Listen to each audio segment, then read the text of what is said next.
Hi guys, gusto ko lang pong i-share sa inyo dahil mayroon pong nagtatanong kung saan ba daw natin makikita yung income natin at kung magkano per video na ina-upload natin.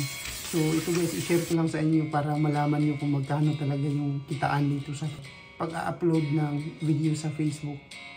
So punta lang tayo sa ating Facebook guys at natin yung profile natin din sa View Tools. Scroll down lang po tayo, makikita natin dito sa under monetization kasi monetize na nga tayo sa in-stream ads. So ito, i-click natin yung in-stream ads.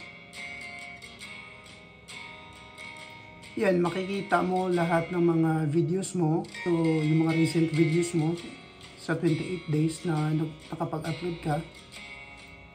So yan, mababa lang po talaga yung kitaan. Lalo na ngayon is nag-update sa Facebook na hindi na per ads yung kita sa pag-download ng pag-upload ng mga video. So dati kasi per ads yung bayaran niya.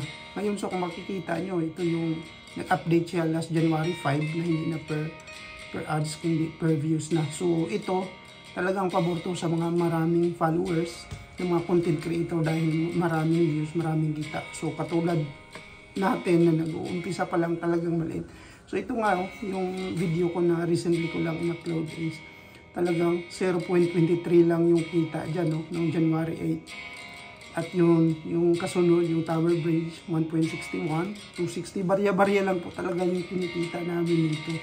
At so yung mga nakamonetize na siguro alam nila to. So tingnan natin kung magkano ba yung sa 0.23. Kumbaga sa dalawang video ko dito kasi nag-umpisa yung per views na. So itong diet na tayo kasi New Year na, mayroon lang tong 100 plus views. So tingnan natin para makita nyo. So pack lang tayo. Tingnan natin yung video. So yan yung diet na tayo kasi New Year na is may 131 views. So ang income natin dyan is $0.23 lang po. So kung susumahin natin parang per $100 is approximately nasa $0.2 lang eh. So ibig sabihin kung 1,000 may 1,000 views ka, sa ngayon is nasa $2 lang yan, approximately yun yung kita mo.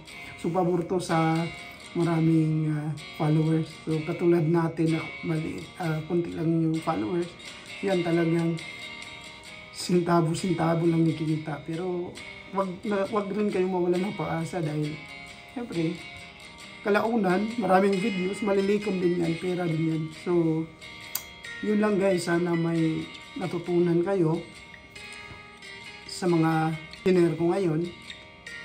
Yun lang po at maraming salamat sa panonood. Thank you guys. Bye!